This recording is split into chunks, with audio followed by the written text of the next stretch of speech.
Magandang hapon guys. Ito po kami ngayon. Naghahango na po kami ng uling. Ayan na po yung aming sinasako. Ayan. Saka buha pala kasama na po ang aking ina. Ayan po. Katulong po namin ngayon. Ayan. Ito po. Nakakailang sako na rin po kami. Ayan.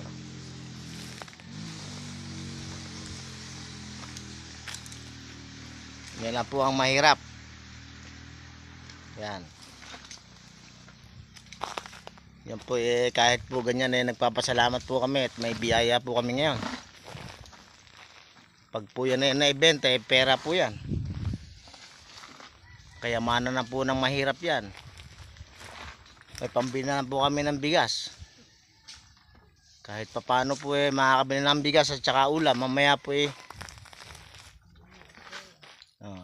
tsaka dagdag baon na rin po ng eskwela namin yan. Yan po ang buhay namin. Pero hanggat po may buhay, may pag-asa rin po tayo. Huwag tayo mawalan ng pag-asa. Basta patuloy lang po tayo sa buhay natin at maging masaya. Kahit po maraming problema, hayaan po natin ang problema ang mamroblema sa atin.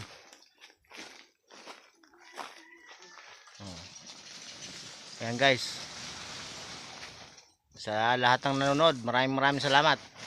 Thank you. Mabuhay po tayong lahat. God bless.